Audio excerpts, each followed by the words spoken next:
Hey, hey, hey. Time for the Out of This World story from rSpace. What looks like a picture-perfect marriage can turn out to be smoke and mirrors. Today on rSpace, some birthdays aren't just milestones. There are moments when carefully hidden truths decide to crash the party. Discovered wife's long-term affair with her coworker. I expose her at her own surprise party. I, 46 male, have been married to my wife, 44 female, for 22 years. We got married very early, and while I didn't necessarily regret it until recent events, I would take a lot more time to consider the person I want to marry before I got down on one knee if I had the chance to do it again. I met Priya when we were in high school, and we started dating from there on, and I felt like we were soulmates, which was a good part of the reason why we decided not to waste time and just tie the knot. Again, it would have been more sensible for us to wait a few years, but for the most part, we weren't that much worse for it. I really felt like we had a good marriage. It never felt like there was anything that was missing from our relationship, and I felt like I had someone who I could trust entirely. My brother had reasons to have trust issues with his wife, and every time that he'd vent to me, I'd realize how privileged I was not to have to deal with all of that. Unfortunately for me, I only recently learned that I had been living in a lie the entire time. I suppose that one you don't know can hurt you, but after 22 years of marriage, I just wish that I hadn't found out at all. I know some people won't agree with that viewpoint, but over 2 decades of marriage and 2 adult children, you don't expect life to change so drastically from that point. I don't entirely blame myself for not knowing, because Priya was extremely smart about the whole thing. She really did overthink it, and I think that's why I was never going to figure out the situation. I only found out because of pure luck, not because I was snooping or because she decided to admit to what she was doing. Priya works in a consultancy firm, so her doing long hours or working weekends isn't exactly uncommon for her. Over the long course of our marriage, as she's climbed the ranks at the company, it has become less surprising that she spends more and more hours getting things done at the office. The part about working weekends is what is most relevant here, because on one of those weekends when she was out of the house and I was busy doing the mundane stuff like that, she was out cheating, and I had no idea. I was lucky enough to find out because one of my close friends, a guy named Ralph, was in a neighboring town, a 2-hour drive away, and he said that he was 100% sure that he had seen Priya. However, she was with a man, and that's why he didn't try to say hi to her like he might have if she were alone, because he already felt that something was wrong. That's why he decided to call me, just to be on the safe side. I admitted to him that she was supposed to be at the office working, and she hadn't mentioned anything to me about traveling to a neighboring town. My friend apologized, and I was sure that he had reached the same conclusion that I had. I thanked him, and then I called Priya. She picked up after a very long time, and the place she was in sounded way too quiet to be her office. I asked her how it was going at work, and she said it was going fine. I told her that I missed her voice, and I wanted to hear it. She said she missed me, and she was happy to indulge me with her voice. I told her that the place she was in sounded quiet, so I asked whether she was one of the few at the office. She said that the office was busy as usual, but she was in the bathroom, which is why it was so quiet. I just accepted that explanation from her, and then I hung up the phone without giving her a reason to be suspicious. I called Ralph back and asked him if he was still around Priya. He said that he still had a line of sight to her table where they were dining outdoors, but she had stepped inside the cafe for a minute or so before coming out again. I told her that it was Priya for sure, and I had no idea why she was with that man. But I told him that if he could, I'd really appreciate any pictures he could take of the two of them. He said he'd try. Several minutes later, I got a few pictures from him, showing someone who was obviously my wife of 22 years, and then another guy who I recognized as Benjamin, one of her long-term co-workers. They had probably been working together for about 10 years at that point, so I'd met him on multiple occasions. He had an ex-wife and 3 kids in his first marriage, and now he had a new wife and a much younger child in his second marriage. When I saw that it was him, I felt some relief, because I realized that it could have been something to do with work. But I knew that something was wrong, because there was no reason why she told me that she was still at work. Meanwhile, she was 2 hours away with her coworker.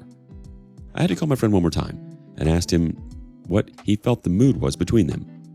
I asked him if they seemed to be like people on a business trip or it seemed to be romantic. He said that was subjective, and he didn't want to say anything that might mess things up on a permanent basis. I told him that I wanted his professional opinion, and that was it. I was going to do my own research anyway. He said it seemed romantic. He felt like he had spotted them holding hands over the table, but he wasn't sure about that part.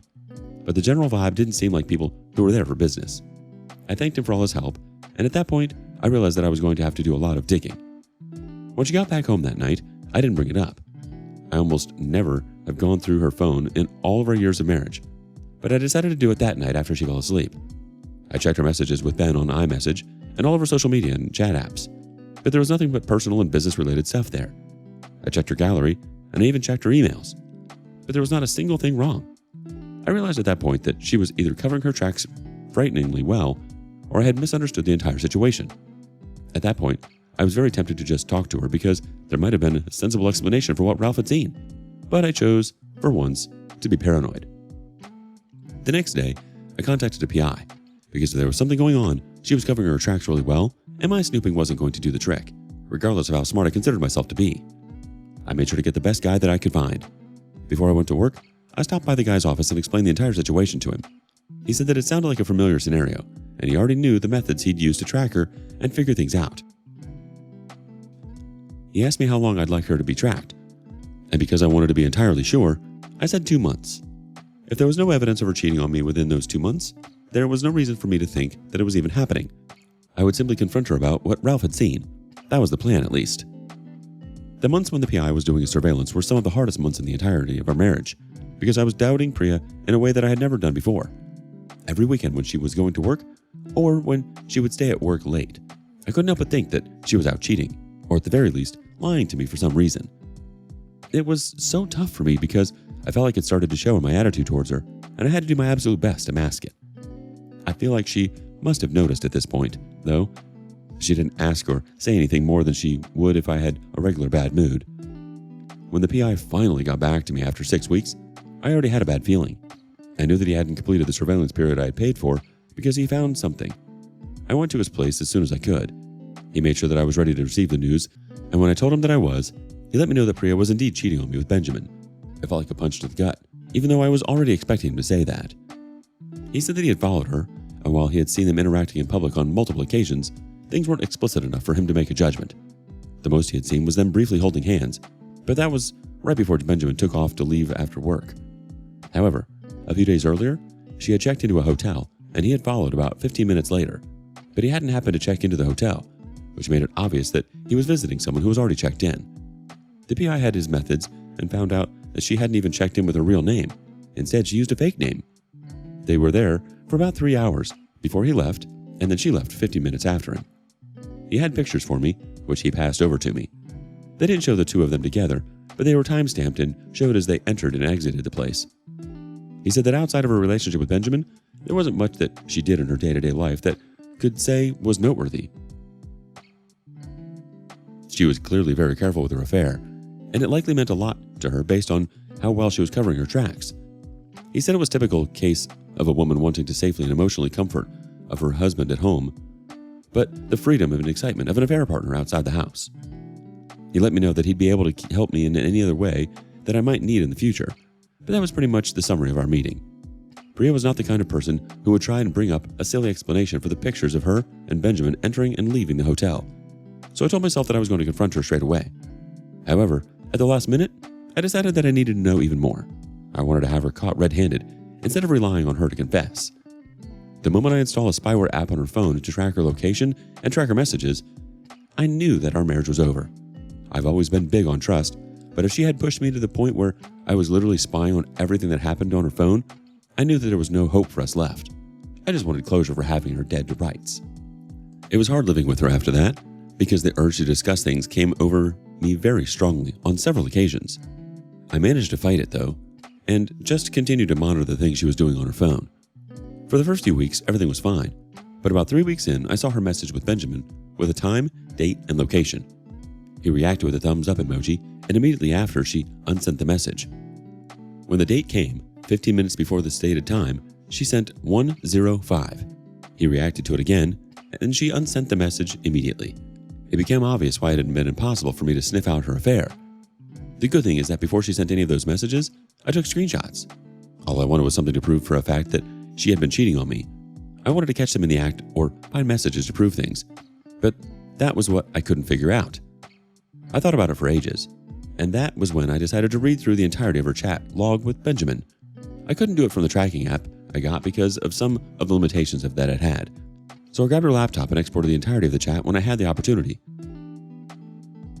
In my spare time over the next week, I read through the chat. It had been a long time since they had known each other, so there was a lot for me to read through, but thankfully, I found what I was looking for. It was about 3 years ago, likely before the affair had become so professional. But the text messages were clearly showed that the two of them just started sleeping with one another. There was a lot of excitement after a meetup and anticipation leading up to the next. There were also a few instances of sexting, and I knew that I was going to go back and get those screenshots directly from her phone instead of the exported format, which I eventually did. But it was clear that they had been having an affair for at least 3 years, which is crazy. That was around the same time that Benjamin divorced his first wife, so I assume that's how that somehow started happening. It's a wild feeling knowing that your wife has been sleeping with someone else for at least 3 years, and that you had no idea whatsoever. I feel like a fool, to be very honest. Priya chose to hurt me, and she definitely won in that regard. I'm going to confront her after I meet with a divorce lawyer, and if I'm willing to go to the trouble of it, I might have some kind of revenge plot in mind for her, though I haven't given a second thought of that yet. But I don't think she deserves to get away without getting hurt in return, and I'll definitely not leave her affair partner out of it either. Update. Ever since my last post, I completely rethought the way that I wanted to approach my divorce. Initially, I wanted to just get the divorce over with, and then think of how I could get back at her. But instead, I chose to go through the things very differently when I realized that her birthday was going to be in a few weeks.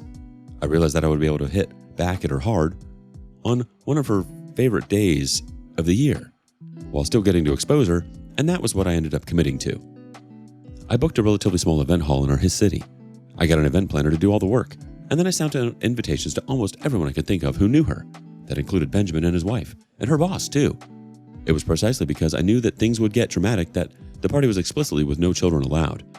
Otherwise, I tend not to care about these kinds of things.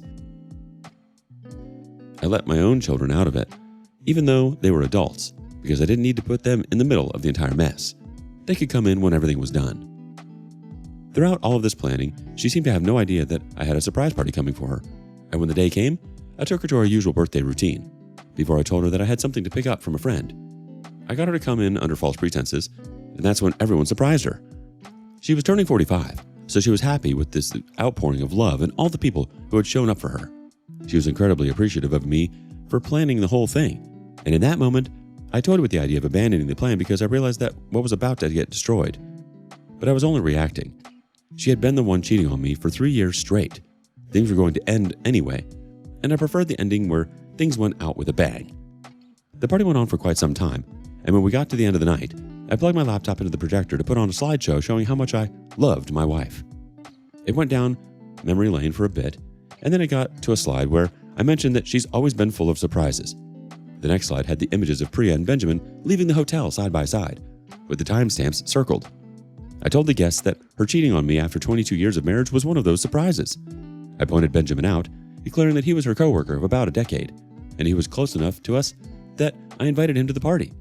I very casually introduced Benjamin's wife, Alice, who was shocked. Then I went into the WhatsApp screenshots, which got a lot more of a reaction because they were explicit, and they told a much better story than the pictures of them leaving the hotel did. I made it clear that they had been sleeping with one another for at least 3 years, but in recent times, they had gone tactical with how well they had hid the affair.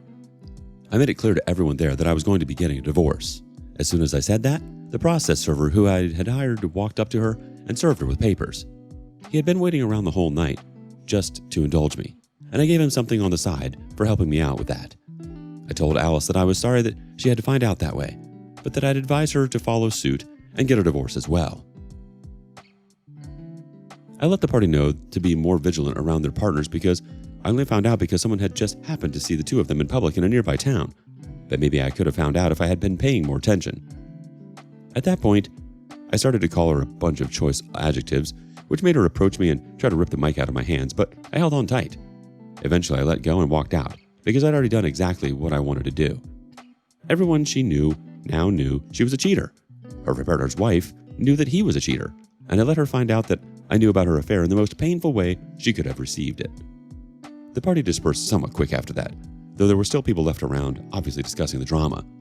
My friends stayed around me because they were worried about me, but I convinced them that I was fine. She tried to contact me after the party, and to her credit, she tried to be civil and tried to apologize and explain herself. But I told her that I genuinely didn't want to know what she had to say because there was no scenario in which it would make me feel any better. She obliged me, and we didn't see each other until the divorce. Long story short, we were able to negotiate a deal. I kept the house and paid her half of it. There was no alimony because we both earn a lot. We split our joint savings account down the middle. We kept our respective cars, too. However, about a month after the divorce was finalized, an investigation at her workplace was started, and she and Benjamin were suspended from their roles pending the end of the investigation. Obviously, they needed to find out exactly how much messing around those two were doing on company time. It's unlikely they'll both be let go.